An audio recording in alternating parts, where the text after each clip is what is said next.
You walk into a room and immediately feel it, the silence that follows your presence, not because you demanded it, but because something about you makes people pay attention. They cannot explain it, you cannot explain it, but it is there, real, undeniable. Most people spend their entire lives trying to fit in.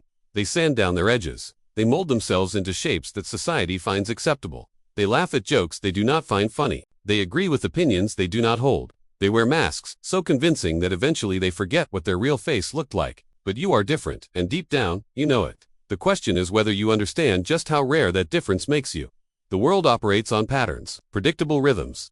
The same conversations looping endlessly. The same fears. The same desires. Most personalities are mass-produced cookie-cutter versions of acceptable human behavior. But some personalities break the mold entirely. They exist outside the factory settings. And if you possess one of these rare personality types, your life has probably felt like walking through a world designed for someone else. Here is the truth that nobody wants to say out loud. Being rare is not always a gift. It is often a burden. A weight you carry without understanding why everything feels harder for you than it does for others. The first sign is the loneliness. Not the surface-level kind where you wish you had more friends, but the deep existential loneliness that comes from never truly being understood. You sit in rooms full of people and feel completely isolated. You have conversations that feel hollow, empty, like you are speaking a different language even though the words are the same. You watch people bond over things that bore you. You watch them get excited about topics that feel meaningless, and you wonder what is wrong with you. Why cannot you just enjoy what everyone else enjoys? Why cannot you just be normal? But the problem is not you.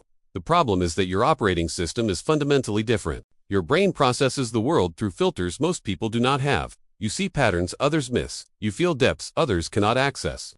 You question things others accept without thought. This makes connection difficult, because true connection requires meeting someone on the same frequency. And when your frequency is rare, finding others who can tune into it becomes nearly impossible. The second sign is that you have always felt older than your age. Even as a child, you were different. While other kids were playing without a care, you were observing, thinking, processing the world around you, with an intensity that made adults uncomfortable. Teachers called you mature. Family members said you were an old soul. But what they really meant was that you scared them a little. Because children are not supposed to see the world the way you saw it. They are supposed to be innocent, carefree. And you were neither. You grew up feeling like you were waiting for the world to catch up to you, waiting for conversations that matched the depth you craved, waiting for people who thought about life the way you did. And that waiting never really stopped, because rare personalities do not age out of their rarity. They just learn to hide it better. The third sign is that you are exhausted by small talk. Not annoyed, not bored, exhausted. The energy it takes to engage in surface-level conversation drains you in ways that other people cannot comprehend. They think you are awkward, antisocial, rude. But the truth is that your brain rebels against meaningless interaction. It feels like a betrayal of your intelligence, a waste of the limited time you have on this earth. You would rather sit in silence than discuss the weather. You would rather be alone than fake enthusiasm for topics that do not matter. And this makes you difficult to be around for most people, because most people need small talk. They need the social lubrication that keeps interactions smooth and comfortable. But you cannot do it. Or you can, but it costs you. Every fake laugh, every polite nod, every forced smile takes a piece of your energy, and by the end of a social gathering, you are not just tired, you are depleted. The fourth sign is that people either love you or hate you. There is no middle ground. Your personality does not allow for casual acquaintances. You are too intense, too real, too unfiltered. Some people meet you and feel like they have finally found someone who gets it, who sees the world the way they secretly see it, who gives them permission to drop their masks. These people become fiercely loyal to you. They defend you.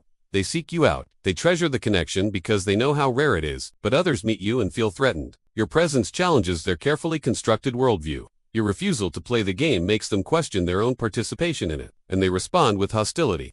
They call you difficult, complicated, too much. You have learned that being liked by everyone is not possible for you, and maybe you have made peace with that, or maybe it still stings every time someone misunderstands you.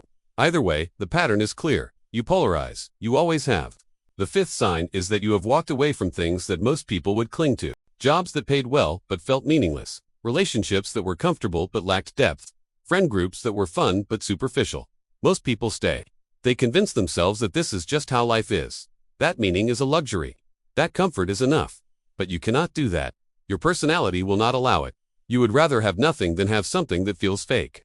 This makes your life unstable, unpredictable. You have probably started over more times than you can count. You have probably been called impulsive, ungrateful, foolish, but you know the truth. You know that staying in situations that do not align with your core self is a form of slow death. You know that betraying your nature to maintain stability is not living, it is surviving, and you refuse to just survive. The world does not celebrate rare personalities. It tries to tame them, normalize them, force them into boxes that were never meant to hold them. And if you possess one of these personalities, you have felt that pressure your entire life.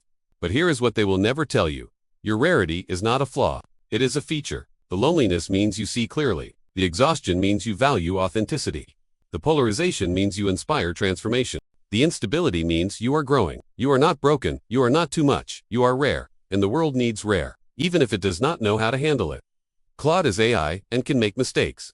Please double-check responses.